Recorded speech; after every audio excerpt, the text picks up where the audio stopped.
দর্শক সবাইকে স্বাগত জানাচ্ছি বিশ্ব যুব দক্ষতা দিবস উপলক্ষে আয়োজিত আজকের এই বিশেষ আলোচনা অনুষ্ঠানে। আমাদের আজকের আলোচ্য বিষয় দক্ষতায় গড়ি সম্মিলিত ভবিষ্যৎ। আর এই আলোচনায় আমরা আজকে সাথে পেয়েছি ডক্টর নাজনীন কাউসার চৌধুরী, সরকারের সচিব এবং নির্বাহী চেয়ারম্যান, জাতীয় দক্ষতা উন্নয়ন কর্তৃপক্ষ, এবং সাথে আছেন সিরামিক ইন্ডাস্ট্রি স্কিলস কাউন্সিলের চেয়ারম্যান জনাব মইনুল ইসলাম। দুজনকে স্বাগত আজকে আমাদের এই আলোচনা অনুষ্ঠানে। শুরুতে ডক্টর নাজনীন কাউসার চৌধুরী, আপনাকে দিয়ে আমরা শুরু করতে চাই। যে বিষয়টি বলছিলাম যে দক্ষতা দিবস, দক্ষতা একটি দেশের, বিশেষ করে যুবকদের, তরুণ যারা আছে তাদেরকে দক্ষ করে গড়ে তোলায় মানে দেশের অর্থনীতি এগিয়ে যাওয়া, দেশের সামগ্রিকভাবে একটা দেশ এগিয়ে যাওয়া।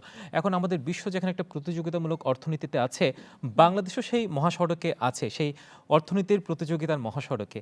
সেই জায়গায় যদি আমি বলি, এই যাত্রায় দক্ষতা উন্নয়নকে কেন একটি কৌশলগত জাতীয় অগ্রাধিকার হিসেবে দেখা হচ্ছে?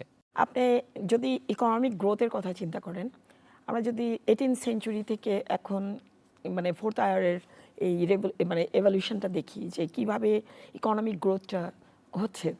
তো শুরুর দিকে যেমন ক্লাসিক্যাল ইকোনমি যখন ছিল, মানে কৃষি নির্ভর অর্থনীতি, তখন ছিল আপনার ল্যান্ড লেবার ক্যাপিটাল অর্গানাইজেশন, এই কনসেপ্ট ফ্যাক্টর অফ প্রোডাকশন ছিল। তারপরে আপনার যখন 1950s দিকে নিউ ক্লাসিক্যাল ইকোনমি আসলো, তখন বলছে সেভিংস অ্যান্ড ইনভেস্টমেন্ট রেট, ইনভেস্টমেন্টের উপর জোর দাও। কিন্তু যখন দেখা যাচ্ছে যে আবার এন্ডোজেনাস গ্রোথ থিওরি আসলো ওয়ার্ল্ড ইকোনমিতে, তখন 1980s বলছে যে না, human capital, research and innovation, হ্যাঁ, এগুলোর উপরে আপনাকে ইকোনমিক গ্রোথটা এক্সপিডাইট করতে হলে সেখানে এমফেসাইজ করতে হবে। তো 1980s থেকে আপনি জানেন যে আমাদের যে শিল্প বিপ্লবটা, হ্যাঁ, ইন্ডাস্ট্রিয়াল রেভলিউশনটা যেটা হচ্ছে ফোর্থ আয়ারের, তো সেইটার সাথে আপনাকে যদি একসাথে যেতে হয়, তাহলে এখানে আমার হিউম্যান ক্যাপিটালের ব্যাপার আছে, ইনোভেশনের ব্যাপার আছে, রিসার্চ অ্যান্ড ডেভেলপমেন্টের ব্যাপার আছে। তাহলে এইগুলো কেন দরকার? কারণ হলো যে আপনার ইকোনমি বুস্ট আপ করার জন্য। আমার ইকোনমির কথা যদি চিন্তা করেন, আমার এখানে রিসোর্স স্ক্যারসিটি আছে, ন্যাচারাল রিসোর্সের, কিন্তু আমার অ্যাবান্ডেন্ট আছে হিউম্যান রিসোর্স। তাহলে হিউম্যান রিসোর্সকে যদি আমি প্রপারলি ইউটিলাইজ করতে পারি, তাহলে সেখান থেকে আমি ইকোনমিক রিটার্নটা ভালোভাবে পাবো। এবং আবার ইকোনমি হেলদি কিনা এটা যদি দেখতে চান, তাহলে ইনফ্লেশনের পাশাপাশি আনএমপ্লয়মেন্ট রেট দেখতে হয়। এক্স্যাক্টলি। কারণ হলো যে একটা মানুষ ভ্রূণ থেকে যখন ইনকাম জেনারেটিং অ্যাক্টিভিটিসে ঢুকে, সেখানে তার পিছনে রাষ্ট্রের ইনভেস্টমেন্ট, সমাজের ইনভেস্টমেন্ট, পরিবারের ইনভেস্টমেন্ট থাকে। আবার যখন সে ইনকাম জেনারেটিং অ্যাক্টিভিটিস থেকে উইথড্র হয়, তখনও কিন্তু দেখবেন যে সে রাষ্ট্র থেকে নেয়, সমাজ থেকে নেয়, পরিবার থেকে নেয়। তাহলে সে দিবে কখন? তার প্রোডাক্টিভ সাইকেল, অর্থাৎ middle cycle of the life, income generating অ্যাক্টিভিটিসে ইন করা এবং ওখান থেকে আউট হওয়া। সেই সময়টাতে যদি সে বেকার থাকে, তাহলে সে রাষ্ট্রের লাইবিলিটি। এই জন্য সে ওয়ার্কফোর্সটাকে যদি স্কিল ওয়ার্কফোর্স করে তার থেকে রাষ্ট্র রিটার্ন পায়, তাহলে রাষ্ট্রের যেই ফার্স্ট সাইকেল অ্যান্ড লাস্ট সাইকেলের যেই আপনাদেরকে বললাম যারা তারা ডিপেন্ডেন্ট থাকে, সেই ঋণটা শোধ হয় এবং রাষ্ট্রের ইকোনমিক কস্টটা রিডিউস করে, ইকোনমিক বেনিফিটটা হাই হয়। তো এই জন্যই আমি মনে করি যে বর্তমান সরকার তাদের নির্বাচনী ম্যানিফেস্টোতে যে দক্ষতা এবং কর্মসংস্থানকে অগ্রাধিকার তালিকার মধ্যে রাখছে, এটা একদম সুচিন্তিত একটা সিদ্ধান্ত। এবং হিউম্যান ক্যাপিটাল থেকে ইকোনমিক রিটার্ন পাওয়ার জন্য, বেনিফিট পাওয়ার জন্য রাষ্ট্র, আমি মনে করি যে সঠিক সিদ্ধান্ত এবং সঠিক জায়গায় এখন এগিয়ে যাচ্ছে। এখন আপনার প্রশ্ন করতে পারেন যে আমাদের তাহলে কি 55 বছরে কোনো ইনভেস্টমেন্ট হয় নাই, যে রাষ্ট্র কি ইকোনমিক রিটার্ন পায় নাই? হ্যাঁ, ইনভেস্টমেন্ট হয়েছে আপনার, সেটা যেভাবে স্কিলের উপর ইনভেস্টমেন্ট করা সেটা হয়নি। আপনার হিউম্যান রিসোর্স ম্যানেজমেন্টের উপর ইনভেস্টমেন্ট হয়েছে। হয়তো আপনি দেখবেন যে আমাদের অনেকগুলো মিনিস্ট্রি, 22টা-23টা মিনিস্ট্রি স্কিল ট্রেনিংয়ের উপরে কাজ করতেছে, কিন্তু সেগুলো সার্টিফিকেট কী প্রডিউস হচ্ছে? আউটপুটটা হলো কমপ্লিশন সার্টিফিকেট। কমপ্লিশন সার্টিফিকেট মানে কম্পিটেন্ট না। কিন্তু আমরা যেটা এখন স্কিলের উপরে প্রায়োরিটি দিচ্ছি, সেটা হলো আপনাকে অবশ্যই কম্পিটেন্সি বেস সার্টিফিকেট হইতে হবে। অর্থাৎ আপনি স্কিল ওয়ার্কফোর্স, আনস্কিল ওয়ার্কফোর্স থেকে স্কিল ওয়ার্কফোর্সে কনভার্ট করতেছেন। তখন আপনার একজন স্কিল ওয়ার্কফোর্স যে রিটার্নটা দিবে, একটা আনস্কিল ওয়ার্কফোর্সের থেকে সে অনেক গুণ বেশি রিটার্ন দিবে। সেটা তার ইনকামের দিক থেকে বলেন, সে এফোর্ট দেওয়া, সে শ্রম দেওয়া, তার ব্রেন থেকে শুরু করে এভরিথিং, আপনার রাষ্ট্রের ইকোনমিক বেনিফিট অনেক বেড়ে যাবে। আমি বিশ্বাস করি এটা আসলে, যে হিউম্যান ক্যাপিটালের উপর ইনভেস্টমেন্টটা বেস্ট রিটার্ন আসবে। এবং আমরা এই মুহূর্তে ডেমোগ্রাফিক ডিভিডেন্ডে আছে, কিন্তু সেটা যদি আমরা এখন অর্জন করতে না পারি, তাহলে আমাদের ইকোনমিক লস হবে, প্লাস চ্যালেঞ্জের মুখোমুখি দাঁড়াতে হবে। জনাব মনিরুল ইসলাম, আপনার কাছে আমরা একটু ফিরতে চাই। এই যে দক্ষ যুবশক্তির কথা আমরা বলছি, উনি চ্যালেঞ্জের কথা বলেছেন, সেই চ্যালেঞ্জগুলো আসলে কি বলে মনে হয় আপনার কাছে বর্তমান নিরিখে? প্রথম হচ্ছে, আপনি যখন একটা শিল্প কারখানা গড়ছেন, তখন প্রথমে আপনি একটা মিনিমাম 30-40% আপনার দক্ষ জনশক্তি দরকার হয়। আপনি যে কোনো ফ্যাক্টরি বসান, ওইখানে দক্ষ জনশক্তি যদি আপনি না পান, আপনাকে অনেক সমস্যার সম্মুখীন হতে হয়। প্রত্যেকটা শিল্প উদ্যোক্তা কিন্তু এই প্রসেস দিয়ে যাচ্ছে। আপনি দক্ষ জনশক্তি তখনই করতে পারবেন যখন আপনি প্রাইমারি থেকেই তাকে একটা কিছু শেখাবেন। হাতে খড়ির কাজটা যদি না শিখে শুধু মুখস্থ বিদ্যা করে এসে, যেটা আমরা ইদানিং দেখছি যে গ্র্যাজুয়েশন পাস করেছে কিন্তু তার কোনো স্কিলই নেই, টেকনিক্যাল স্কিলটা কোনো স্কিলই নেই বলতে গেলে। তাকে ঠিকমতো বাংলাও শেখানো হচ্ছে না, তাকে ভাষা স্কিলও শেখানো হচ্ছে না। কিন্তু ইতিমধ্যেই সরকার উদ্যোগ নিয়েছেন যে দক্ষ জনশক্তি গড়তে হবে। মূলধনের একটা অংশ কিন্তু দক্ষ জনশক্তি। একমাত্র চায়নাই পুরো দুনিয়াকে দেখিয়ে দিয়েছে যে প্রত্যেকটা জনগণই একটা দক্ষতার মধ্যে রয়েছে। কিন্তু আপনাদের মনে আছে নিশ্চয়ই যে যখন এইখানে গার্মেন্ট শিল্প প্রতিষ্ঠিত হয়, 600 বা 700 জনকে নিয়ে কোরিয়া থেকে ট্রেনিং দিয়ে নিয়ে আসা হয়েছিল। সিরামিক শিল্পে নিয়ে যাওয়া হয়নি, কিন্তু সিরামিক শিল্পে জাপান থেকে প্রথমে লোক এনে মেশিন বসিয়ে 1 বছরের জাপানের সরকারের টাকাতেই কিন্তু সিরামিকের এই দক্ষতা গড়ে নেওয়া হয়েছিল ফ্যাক্টরির মধ্যে। তাতে কিন্তু অনেক সময় নষ্ট হয়। একটা দেশে কিন্তু আর্থিক সচ্ছলতা অনেক তাড়াতাড়ি চলে আসে। যেমন বাংলাদেশে এখন প্রতি মাসে বিলিয়নস অফ ডলার চলে আসছে, কিন্তু আমরা কি এটা ব্যবহার করতে পারছি? আমরা সেটা করতে পারছি না। আজকে আপনি কৃষিকেও যদি ধরে নেন, আগের মতো কৃষি নেই কিন্তু যে আপনি একটা গাছ লাগিয়ে দিলে গাছ হয়ে যাবে, সেই মাটিও নেই, সেই বীজও নেই। কিন্তু যেটা প্রধানমন্ত্রীর একটা দপ্তর, সেটা হচ্ছে NSDA, national skill development authority. সেখানে এসে আমরা দেখেছি সম্পৃক্ত হয়ে যে NSDA একটা প্রকল্প দিয়েছে অ্যাসেটের মাধ্যমে। সেখানে দক্ষ জনশক্তি করতে গেলে কীভাবে করতে হবে সেটাও কিন্তু ওনারা শিখিয়ে দিচ্ছেন, ক্যারিকুলাম করে দিচ্ছেন, পরীক্ষা হচ্ছে।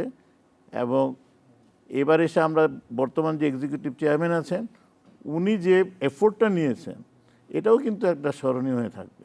কারিগরি প্রশিক্ষণের মাধ্যমে কি শুধু দক্ষতা উন্নয়নটা সম্পৃক্ত, নাকি এর বাইরে পরিধি আরও বিস্তৃত আছে?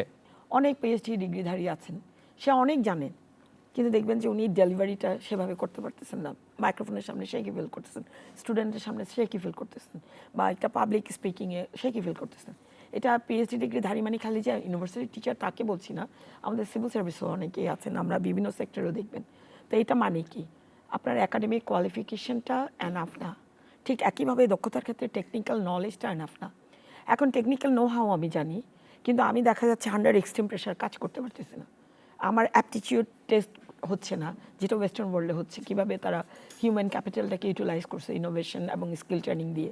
এই যে অ্যাডভার্স সিচুয়েশনে হাউ টু হ্যান্ডেল বা how to work under extreme pressure, এগুলো যদি না থাকে, কিংবা একটা ওয়ার্ক এনভায়রনমেন্টে আমি টেকনিক্যাল নলেজ আমার সবই আছে, কিন্তু আমার টিম বিল্ডিংটা নাই। আমি একটা ডিজাস্টার হইলে কীভাবে ম্যানেজ Mental করার মতো, temperament-ও একটা দরকার। তাহলে ওভারঅল একটা মানুষকে টোটাল মানুষের ওয়ার্কফোর্সের যে ক্যাপাবিলিটি, সেটা সফট স্কিল, টেকনিক্যাল স্কিল, এগুলো সব একসাথে যদি তৈরি করতে Top to না bottom। পারি, তাহলে আপনি হিউম্যান ক্যাপিটাল বলতে পারতেছেন না। তো রাইট। ক্যাপিটাল আপনার অসম্পূর্ণ থেকে যায়। একাডেমিক নলেজের পাশাপাশি আপনার টেকনিক্যাল নলেজ থাকতে হবে, সেই সাথে সফট স্কিল থাকতে হবে, সেই সাথে ল্যাঙ্গুয়েজ কমিউনিকেশন স্কিল এগুলো থাকতে হবে। তাহলে coordination, management, supervision, command establish করা, কাজটা তুলে আনার ক্যাপাবিলিটি, এগুলো যখন হবে না, আপনি কিভাবে বলবেন স্কিল ওয়ার্কফোর্স? তো এই জন্য আমি মনে করি যে এটা ইন্টিগ্রেটেড একটা বিষয়, সমন্বিত একটা মানে স্কিল রিলেটেড বিষয়। নিশ্চয়ই, মানে শুধু অর্থাৎ কারিগরি না, শুধু কারিগরি না, অর্থাৎ তাকে মানে টপ টু বটম, পা থেকে মাথা পর্যন্ত শুধু সে বিদ্যাটা জানলে তো হবে না, সেটা প্রায়োগিক ক্ষমতা তার থাকতে হবে। এক্স্যাক্টলি, আমি ওটাই মেন করতে এবং চাচ্ছি। সেই সারাউন্ডিংসটা আসলে আমাদেরকেও, রাষ্ট্রকেও তৈরি করে দিতে হবে। Exactly. রাষ্ট্র যতই তৈরি করে দিক, কিন্তু সে যদি পুরোপুরি তৈরি না থাকে, তাহলে তো তাকে আপনি মেইন ওয়ার্কফোর্সে তাকে ইন্ট্রোডিউস করাতে পারছেন না। এখানে একটা ল্যাকিংস থেকে যায়। আপনার কাছে আমি যদি আবার সেই প্রসঙ্গে ফিরে আসতে চাই, দক্ষ জনশক্তির কথা আপনি বললেন এবং NSG এর ভূমিকার কথা আপনি তুলে ধরলেন, কিন্তু আপনার কাছে কি মনে হয়, আপনি দীর্ঘদিন ধরে এই জায়গায় কাজ করছেন, সিরামিক্স শিল্পের ক্ষেত্রে যদি কাজ করছেন, কি মনে হয় আমাদের যে দক্ষ জনগণ যেটা আছে, এই পরিমাণ যে আমাদের হিউম্যান ক্যাপিটাল আছে, সেটাকে আমরা জনশক্তিতে কিভাবে রূপান্তর করতে পারি, দক্ষ জনশক্তিতে? এইখানে যারা শিল্প উদ্যোক্তা আছে, তাদেরও কিছু দায়বদ্ধতা রয়ে গিয়েছে, যা আপনি তাদেরকে ট্রেনিং দিতে হবে, যেটাকে আমরা জব ট্রেনিং বলি, অন দ্য জব ট্রেনিং বলি। অনেকেই ভীত থাকেন, ওকে আমি মেশিনটা ধরতে দিব না। আপনি ক্ষতি কতটুকুই বা হবে? একটা মেশিনে কতটুকু বা ক্ষতি হবে? অনেক ফ্যাক্টরিতে আছে, সিরামিক ফ্যাক্টরিতে এমন কোনো টেকনোলজি নেই যে আপনি উল্টো পাল্টা সুইচ চাপ দিলে আগুন লেগে যাবে, না, মেশিন ওভাবেই ডিজাইন করা হয়। আপনি আজকে দেখতেছেন, আপনাকে একটা এক্সাম্পল দিই, এই যে আজকে অ্যান্ড্রয়েড ফোন আসলো, এটা যখন তারা আবিষ্কার করেছে তারা কিন্তু ধরেই নিয়েছে যে আমি এমন একটা জিনিস তৈরি করব যে কিছুই বুঝে না, কিন্তু সেও কিন্তু এটা অপারেট করতে পারবে। অত ফ্যাক্টরিতে কিন্তু মেশিন অনেক ডেভেলপ হয়ে গেছে, এমন আমরা এআই নিয়ে কথা বলতেছি। হ্যাঁ, ভালোই হয়েছে, দক্ষতা কিন্তু অর্জন হচ্ছে। আর মানুষের মধ্যে একটা কিন্তু বেসিক ইনস্টিংক্ট থাকে, ওকে যদি আপনি একটু শেখার জন্য সুযোগ করে দেন। আমি আমার পার্সোনাল জীবনে দেখেছি 40 বছরে যে আমাদের ফ্যাক্টরিতে, সেখানে আমরা শ্রীলঙ্কান থেকে সিরামিক ফ্যাক্টরি থেকে টেকনিশিয়ানদের এনে আমাদের এদেরকে ট্রেনিং দিয়েছি। আমাদের এখানে যখন মেশিন সাপ্লায়ারে বলছে যে তোমরা আমাদের কিছু লোক পাঠিয়ে দিও, ওরা ওখানে শিখে এইখানে এসে মেশিনটা চালাবে, আমরা বলছি না।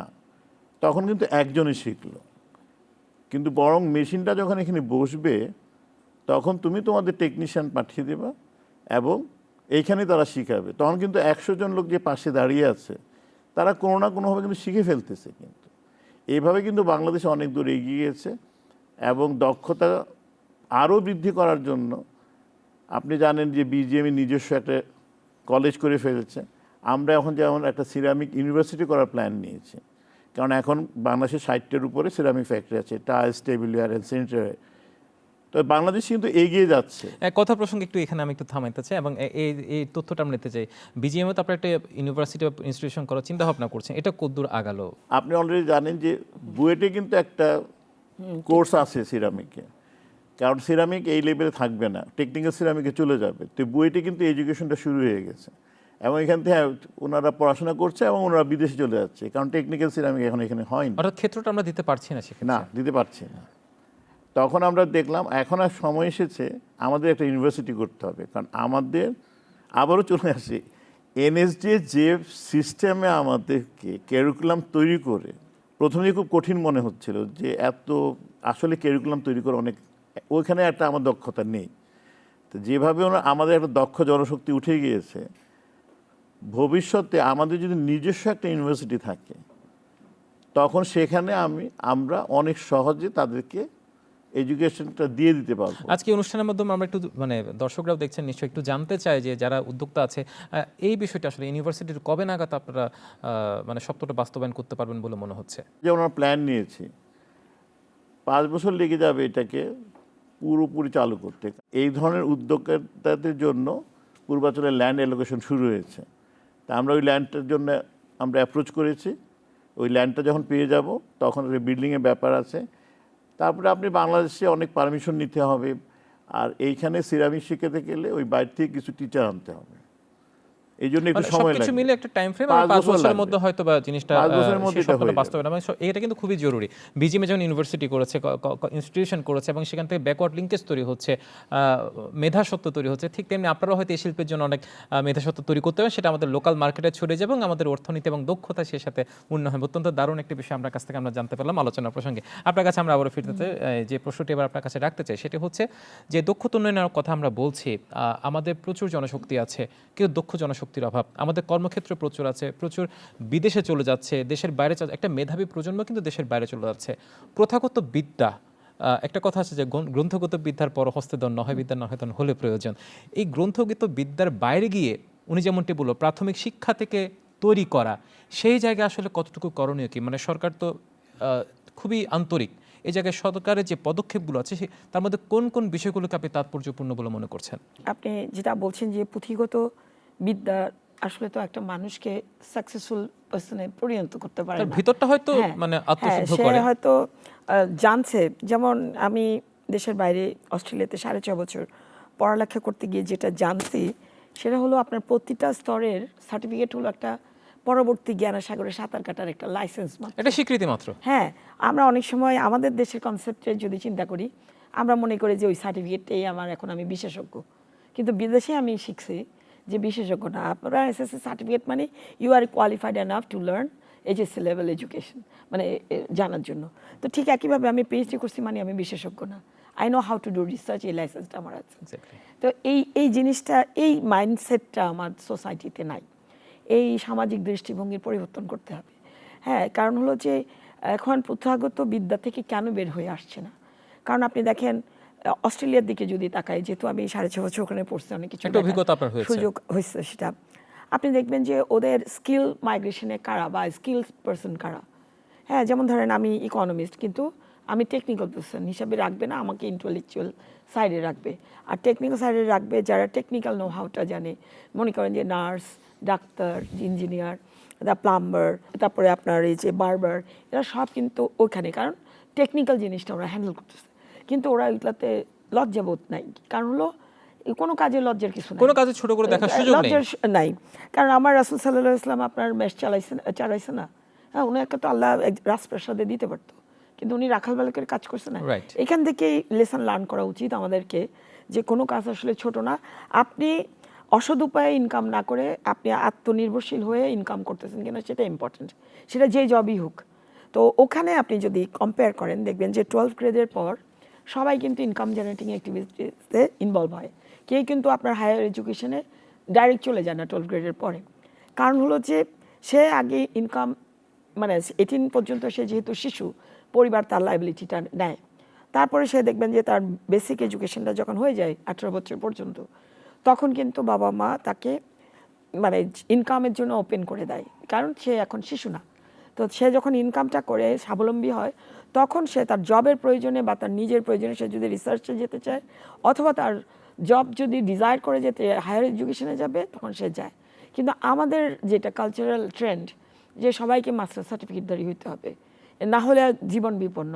এমনও অনেকে দেখছেন GPA 5 না পেয়ে আত্মহত্যা করছে, এরকমও সামাজিক record স্বীকৃতিও আছে। মেলে না। হ্যাঁ, এগুলো, এই যে সোসাইটির এই ট্যাবুটা। ট্রেন্ডটা, হ্যাঁ, এগুলো থেকে আমাদেরকে বের হয়ে আসতে হবে। তারপর যেমন প্রত্যেকটা প্রফেশনের প্রতি শ্রদ্ধাশীল হইতে হবে। এখন যেমন ধরেন একজন নার্স, একজন কেয়ার গিভার, তাদেরকে নিচু চোখে দেখা হয়, কিন্তু বিদেশে সেটা দেখা হয় না। তাহলে আপনার সামাজিক দৃষ্টিভঙ্গির যতক্ষণ পরিবর্তন হবে না, ততক্ষণ পর্যন্ত আপনার সবগুলো প্রফেশনের স্বীকৃতি আসবে আমি না। একটু আপনাকে এখানে থামাতে চাই। সামাজিক দৃষ্টিভঙ্গির কথা আপনি বলছেন, দক্ষতা উন্নয়ন কিন্তু এটা একটা অনেক বড় মানে এলিমেন্ট, আমি যদি বলতে চাই, উপাদান Of বলতে চাই। course, এটা আমার বড় barrier আমি আরো এটা। ব্যক্তিগত অভিজ্ঞতা থেকেও একটা বিষয় জানতে চাই। আপনি মাঠ প্রশাসন থেকে শুরু করে এখন নির্বাহী সচিব পদমর্যাদায় আছেন, ধরতে গেলে বিশাল একটা অভিজ্ঞতা পদমর্যাদা আপনার। সচিব, হ্যাঁ, মানে বিশাল একটা অভিজ্ঞতা কিন্তু আপনার হয়েছে। কি মনে হয় আসলে দৃষ্টিভঙ্গি পরিবর্তনের বাধাটা কোথায়? আমি যেটা নিজে ফিল করি, সেটা হলো যে আমরা 55 বছর বিশেষ করে ধরে, একজন নারী হিসেবে। হ্যাঁ, নারী হিসাবে সেটা আমি আসছি, কিন্তু ওভারঅল মেকানিজম যদি বলি, আমাদের যে ইকোনমিক প্ল্যানিংগুলো, ইকোনমিক গ্রোথ প্ল্যানিং, কিংবা আমাদের পলিসি, যে আমরা দেখবেন এভিডেন্স বেসড পলিসি কখনো করি নাই, রিসার্চ ওরিয়েন্টেড করি নাই। আবার অস্ট্রেলিয়ার কথা চলে আসে, ওখানে আমি দেখছি যে আপনার পলিসিটা আসে রিসার্চ ড্রিভেন। একটা পলিসি নেওয়ার আগে ফার্স্টে রিসার্চ করা হয়, রিসার্চ আউটপুটটার উপরে বেস করে পলিসি নেওয়া হয়, তখন দেখা যায় ওই পলিসিটা সাস্টেইন করে। তো আমরা ওইখানেও ওই কালচারে আসতে পারি নাই, কারণ R&Dর পরে তো আমাদের এখনও পর্যন্ত সেই ধরনের ইনভেস্টমেন্ট হয় নাই। ইনভেস্টমেন্ট না হওয়াতে যেটা হয়েছে, আমাদের যে ভালো ভালো রিসার্চার নাই তা না, তারা কিন্তু এখানে এসে অনেক কিছু করতে চায়, কিন্তু আবার দেখা যায় সেরকম মানে সুযোগটা না পাওয়ার কারণে আবার ব্রেন ড্রেন হয়ে যাচ্ছে। আমি আমার নিজের ছেলে মেয়েকেও দেখছি যে তাদের যে জেনজি জেনারেশনটা, তারা কিন্তু নিজেকে তৈরি করার জন্য দেশের বাইরে থাকে, সবাই দেখলাম দেশের ফেরত আসছে এবং দেশের জন্য করতে চায়। কিন্তু আমাদেরকে তাদেরকে কাজে লাগাইতে হবে, তাদেরকে সে এনভায়রনমেন্টে দিতে হবে, কারণ তারা যে স্কিল ডেভেলপমেন্ট, লেখাপড়া, তারপর তাদের আউটলুক সব কিছু দিয়ে তারা যে একটা পরিপূর্ণ মানুষ হয়ে, স্কিল ওয়ার্কফোর্স হয়ে ফেরত আসতে চাচ্ছে, তাদের জন্য ক্ষেত্র প্রস্তুত করে দিতে হবে। তাহলে দেখবেন যে তাদেরও যে নলেজ শেয়ারিংয়ের মাধ্যমে আমাদের অনেক ডেভেলপমেন্ট প্রসেসে তারা কন্ট্রিবিউট করতে পারবে, সেটা একটা বিষয়। যে আপনি যেটা বলছেন যে দক্ষতার ব্যাপারগুলো, কারণ হলো যে আপনি যদি এখন হায়ার মানে লেভেলের কোনো কনসালটেন্ট আনতে চান, বা স্কিল একজন টেকনিশিয়ান আনতে চান, তার পিছনে অনেক খরচ। কিন্তু আপনার যে হিউম্যান রিসোর্সটা বাইরে থেকে রেডি হয়ে এখানে এসে কাজ করতে যাচ্ছে, তাহলে তার পিছনে কিন্তু আপনার খরচটা অনেক কম, রাষ্ট্রের ইনভেস্টমেন্ট অনেক কমে যাচ্ছে। সুতরাং তারা যাতে এখানে ইয়ে করতে পারে, মানে ইনক্লুসিভনেসের মধ্যে তাদেরকে ইনকর্পোরেট করলে আমি মনে করি যে রাষ্ট্রেরও অনেক খরচ কমে যাবে, এটা একটা বিষয়। আমি বিদেশের কথাটা বলতেছিলাম যে তারা যেটা করে যে আপনাকে একটা টোটাল পার্সন হিসেবে তৈরি করে। যেমন ইউনিভার্সিটিতে পড়াশোনা করতে গিয়ে আমি দেখছি যে একজন PhD রিসার্চার, সে মনে করেন তার তো টেকনোলজি জানতে হবে, আইটি জানতে হবে। তো এখন মনে করেন যে একটা সফটওয়্যার আমার রান করতে হচ্ছে ডেটা অ্যানালাইসিসের জন্য, সেটা আমাকে তারা ট্রেনিং দিয়ে দিচ্ছে, কিন্তু সব আমাকে ইন্ডিপেন্ডেন্টলি করতে হচ্ছে, ওখানে কোনো হেল্পিং হ্যান্ড থাকে না। আমাদের দেশের মতো সাপোর্ট সার্ভিস নাই, সব কিছু নিজেকে করতে হয়। তারপর আপনি এখন কম্পিউটারে সব কিছু থিসিসটা টাইপ করতেছেন, হঠাৎ করে সাইবার অ্যাটাক হয়ে আপনার ডিজাস্টার হয়ে গেলো, ভ্যানিশ হয়ে গেলো, কম্পিউটার ক্র্যাশ করলো, তাহলে আপনি কীভাবে থিসিসটা সাবমিট করবেন? সেজন্য আপনাকে টোটাল আইটি ট্রেনিংটা ওরা দিয়ে দিচ্ছে পুরো প্রসেসের মধ্যে। তখন আমরা কনফিডেন্ট হয়ে যাই। তো এই ধরনের যে টোটাল ট্রেনিংগুলো আমাদের একাডেমিক সাইডে নাই, কিন্তু আমরা বেসিক ট্রেনিংগুলো দিচ্ছি, আমার স্কিল ট্রেনিংগুলো দিচ্ছি না। হ্যাঁ, তারপর আমরা দেখছি যে আমি এখানে পড়াশোনা আর ওইখানে পড়াশোনা দুই জায়গায় করাতে কিছু কম্পারিজনটা আমি করতে পারি। সেখানে আমি দেখছি যে আপনি যখন ডায়াসের সামনে দাঁড়াচ্ছেন আপনি অনেক কনফিডেন্ট, কিন্তু বাংলাদেশে কয়েকটা ভালো স্টুডেন্ট দেখবেন আপনার অডিয়েন্সের সামনে কথা বলার মতো ক্যাপাবিলিটি আছে, কারণ আমার একাডেমিক স্কিলস ট্রেনিংটা আমার হচ্ছে না, আমার বুকিশ ট্রেনিংটা হচ্ছে, আমার থিওরিটিক্যাল ট্রেনিং হচ্ছে, কিন্তু public communication skill, leadership skill এইগুলোর উপরে এখন কিন্তু ফোকাস করা হয় না। আমরা যখন স্কুলে পড়ি তখন আমরা দেখছি যে আমাদের যে 5 দিনের স্কুলিংয়ে একদিন থাকতো খেলাধুলার উপরে এমফেসিস থাকতো, ডিবেটের উপরে থাকতো, তারপরে ধরেন ক্লাসের অনেকগুলো অ্যাক্টিভিটিস থাকতো। তা এইগুলোতে আমরা যেটা এখন আমি বুঝি যে এগুলো থেকে আসলে টিম বিল্ডিং, কমিউনিকেশন, লিডারশিপ এগুলো তৈরি হয়েছে। কিন্তু এখন অনেক বাবা মাকে দেখবেন জিপিএ 5 ছাড়া তারা বাচ্চাকে আর কিছুতে এনগেজ হইতে দিতে চায় না, বলে যে না খেলাধুলা মানে সময় নষ্ট। কিন্তু খেলাধুলা একটা মানুষের ব্রেনের ব্লাড সার্কুলেশন যেরকম বাড়ায়, ব্রেনের অ্যাক্টিভিটি যখন সুপার অ্যাক্টিভ করে দেয়, আপনি দেখবেন যে 10 ঘন্টা পরে যে আউটপুট আসে না, আপনি যদি ফিজিক্যাল অ্যাক্টিভিটিসে থাকেন 2 ঘন্টা পড়লে ওই 10 ঘন্টার আউটপুট পাওয়া যায়। তো এই টাইম ম্যানেজমেন্ট, এই যে মানে আমাদের গ্রুমিংগুলো, আমাদের বাবা মারা আমাদেরকে যেভাবে বড় করছেন, এখনকার এটা একটা রেডিক্যাল শিফট হয়েছে, সবাই একটা সার্টিফিকেটের পিছনে দৌড়াচ্ছি। কিন্তু আপনি দেখেন আমরা দেশের লেখাপড়া করেই কিন্তু বিদেশের স্কলারশিপ পাইছি, তাহলে কি আমি কিভাবে বলবো যে আমার দেশে ভালো কিছু নাই? তার নাহলে আমরা কেমনে আসলাম, আমরা কেমনে ইন্টারন্যাশনাল কম্পিটিশন করে অস্ট্রেলিয়ান অ্যাওয়ার্ডস নিয়ে অস্ট্রেলিয়াতে পড়ছি? আমরা তো বাংলাদেশ সরকারের স্কলারশিপে যাইনি, ইন্টারন্যাশনাল স্কলারশিপে গেছি। তাহলে আমার এডুকেশন সেভাবে রিকগনিশনটা পাইছে, তাহলে আমরা কেন এখন পারতেছি না? তাহলে এইখানে সমস্যাটা কোথায়? এই সমস্যাটা হলো সেখানে আমরা অলওয়েজ ট্রায়াল অ্যান্ড এরর মেথডে গেছি, আমরা কখনো ওই যে বললাম এভিডেন্স বেসড পলিসিতে যাইনি। ট্রায়াল অ্যান্ড এররে যখনই যাবেন তখন কিন্তু একটা জেনারেশন সাফারিংসে পড়তে হয়, কারণ গিনিপিকের মতো। তো এই জিনিসটা আমাদের শিক্ষা বলেন, দক্ষতা বলেন, সব কিছু মিলিয়ে আমরা একটা জায়গায় আমাদের বিশাল একটা আমার ফিউচার জেনারেশন বিল্ড করার জন্য আমার লিগেসিটা, যে একটা জেনারেশন ভালো জেনারেশন পরে আপনি দেখেন 60-এর দশক 70-এর দশক সব যা সময়ে সবসময় কিন্তু সেটা সাহিত্যে বলেন, রাজনীতিতে বলেন, শিক্ষায় বলেন, মানে পাবলিক সার্ভিস বলেন, সবখানেই কিন্তু কোশ্চেন করার মতো লোক ছিল না, সবাই জুয়েল ছিল। তাহলে হঠাৎ করে কেন এই চেঞ্জটা? একটা গ্যাপ হয়ে গেল। হ্যাঁ, বিকজ ওই যে আমার সিস্টেমেটিক ডেভেলপমেন্টটা হয় না, এবং মনস্তাত্ত্বিক দৃষ্টিভঙ্গিও একটা বিশাল ট্রায়াল এন্ড এরর মেথডে গেছে। এবং আমার কথা হলো যে বিদেশে দেখবেন রাষ্ট্র যখন ইনভেস্ট করে সেটা যদি ভালো থাকে সেটা কন্টিনিউশন থাকে, ট্রায়াল এন্ড এররে যায় না যদি ভালো থাকে। কিন্তু এখন আমরা দেখা যায় যে আপনাকে আমি অপছন্দ করলে যে ওটা আমি পুরো চেঞ্জ করে আমি নতুনভাবে কিছু করতে চাই, কিন্তু ওই ইনভেস্টমেন্টের ভালো জিনিসটা ক্যারি ফরওয়ার্ড করতে আমি চাই না। এই সাস্টেনেবিলিটিটা যখন থাকবে না পলিসি প্ল্যানিংয়ে, পলিসি ইমপ্লিমেন্টেশনে, তখনই দেখবেন যে এই আপস অ্যান্ড ডাউনস থাকে, যেটা ইকোনমিক্সে বিজনেস সাইকেল বলে, যে বুম বাস্ট হতে থাকে। এই জায়গায় নিশ্চয়ই কাজ করার একটা সুযোগ আছে। আপনার কাছে একটা সবশেষ প্রশ্ন রাখতে চাই, সেটা হচ্ছে আমাদের দেশে যে পরিমাণ জনশক্তি আছে, দক্ষ জনশক্তি যে নেই তা কিন্তু একেবারে বলা যাবে না, প্রচুর তৈরি হচ্ছে, হয়তো ক্ষেত্র তৈরি হচ্ছে না। আপনি দীর্ঘদিন ধরে সিরামিক শিল্পের সাথে আছেন, সেই জায়গায় আসলে কি পরিমাণ দক্ষ জনশক্তির অভাব এবং চাহিদা আছে?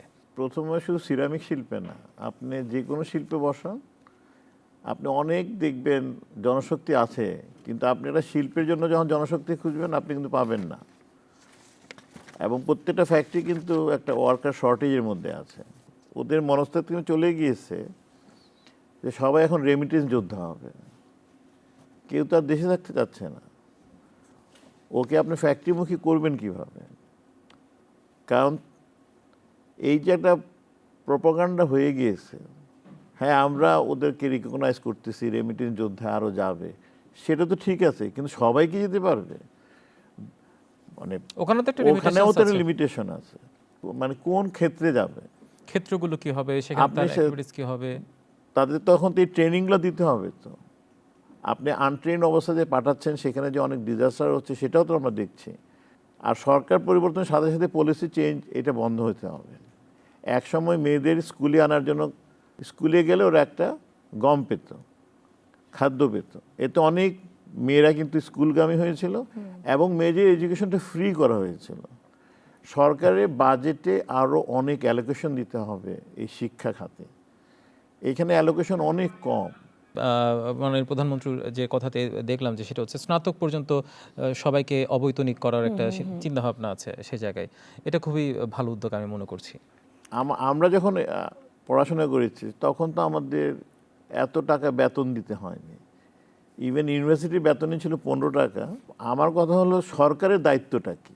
সরকারের দায়িত্ব হচ্ছে জনগণকে শেখানো, এইটাই সরকারকে। কিন্তু আমার মনে হয় যে এই যে ধারাটা যেটা শুরু হয়েছে, আমরা দক্ষ জনশক্তি তৈরি করব, এটার জন্য কন্টিনিউশন থাকে। এক্স্যাক্টলি। আমরা তো প্রাইভেট সেক্টরে, একটা প্রাইভেট সেক্টর কিন্তু একটা সরকার না, প্রাইভেট সেক্টর একটা সহযোগী, ক্ষুদ্র একটা জায়গায় কাজ করতে এবং তারা পারে। সরকারের সহযোগী হিসেবে, এবং ওর কাছে তো প্রফিটটা মুনাফা, ওর কাছে তো মুনাফাটা কিন্তু আসল। এখানে আপনি চ্যারিটি করে দিতে পারবেন না।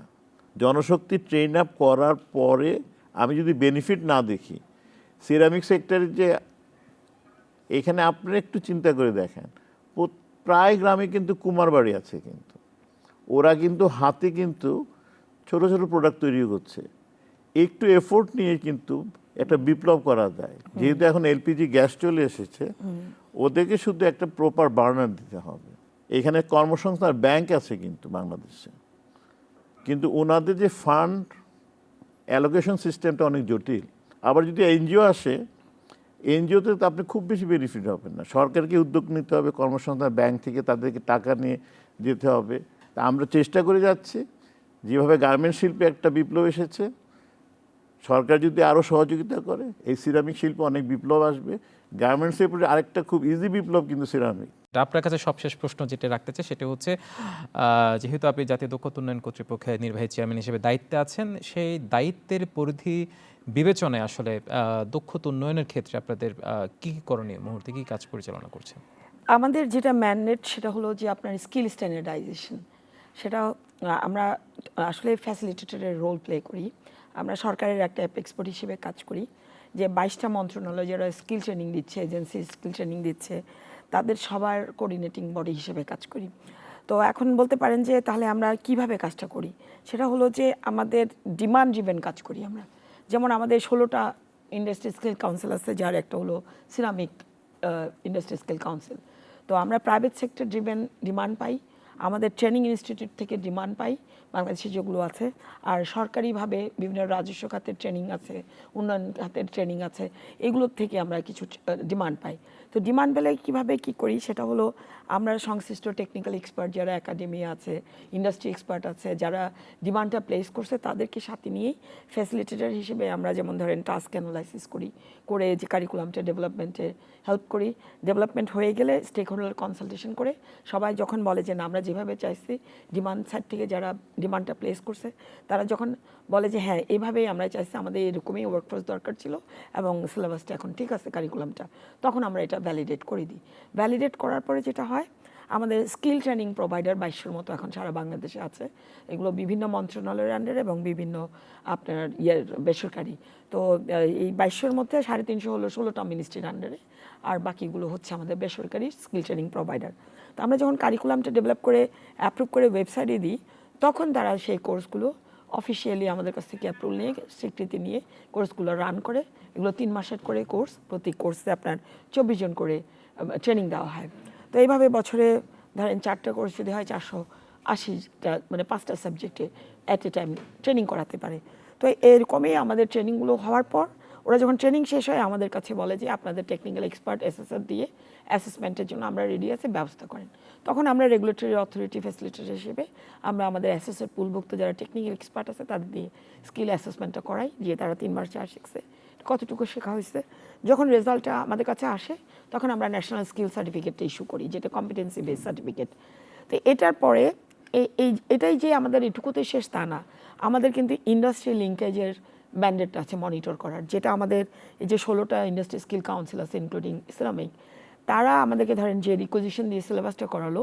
যেমন আপনি জেনে খুশি হবেন যে রিসেন্টলি ওনারা আমাদেরকে একটা রিকুইজিশন দিচ্ছে যে ওনাদের এখন 5টা সিলেবাস আছে, কিন্তু আসলে এটা 15টাতে হইতে হবে। যেমন table ware, sanitary ware, tiles, এগুলো ভাগ হয়ে যাচ্ছে। কারণ এখন টেকনোলজি এমন আসছে যে একটা সিলেবাসে হচ্ছে না, ওইখানে স্পেশালাইজেশন লাগবে। ওনারা যেভাবে বলছে আমরা 3 মাসের মধ্যে ওনাদের 15টা কারিকুলাম রেডি করে দিচ্ছি, এবং ওনারা এটাতে হ্যাপি, এবং ওনাদের ট্রেনিং সেন্টারে সেইগুলোর এখন কোর্স রান করতেছে। তাহলে ওখান থেকে যারা বাইর হবেন ওনাদের রিকুইজিশন অনুযায়ী ওনাদের দায়িত্ব হলো ওই skill sector, industry council, skill council, যে সেখানে জব লিঙ্কেজ করে দেওয়া। সেটাকে আপনারা সিলেবাস তৈরি করে সেটা এগিয়ে দেওয়া। একদম টোটাল প্রসেসটা স্কিল স্ট্যান্ডার্ডাইজেশনে আমরা সহযোগিতা করি। নিশ্চয়ই, আমরা একদম আলোচনার প্রায় শেষ পর্যায়ে চলে এসেছি। ডক্টর নাজনীন কাসার চৌধুরী, জনাব মনিরুল ইসলাম, আমরা দুজনকে অসংখ্য ধন্যবাদ। দর্শক, আজকের এই আলোচনা একটি বিষয় স্পষ্ট হয়েছে, সেটা হচ্ছে দক্ষতা বৃদ্ধিতে শুধু যে কারিগরি প্রশিক্ষণ নিলে হবে তা কিন্তু নয়, সে সাথে দৃষ্টিভঙ্গির পরিবর্তন এবং বিশ্ব অর্থনীতিতে যে চ্যালেঞ্জ আমাদের সামনে এসে দাঁড়িয়েছে সেই চ্যালেঞ্জ মোকাবিলার জন্য বৈশ্বিকভাবে নিজেদেরকে তৈরি করতে হলে একটা প্রপার যে গাইডলাইন আছে এবং দক্ষতা উন্নয়নের জন্য যে ট্রেনিংগুলো আছে সেগুলোর পাশাপাশি নিজের দৃষ্টিভঙ্গি এবং নিজের মনস্তাত্ত্বিক পরিবর্তন যদি আনা যায়, তাহলে যে অর্থনৈতিক চ্যালেঞ্জ আমাদের সামনে আছে সেটিকে আমরা শীঘ্রই উত্তরে যেতে পারবো, এবং তাতে দেশ এগিয়ে যাবে, দেশের অর্থনীতি এগিয়ে যাবে, তৈরি হবে, বিনির্মাণ হবে সমৃদ্ধ বাংলাদেশ। সে প্রত্যাশায় শুভেচ্ছা সবাইকে।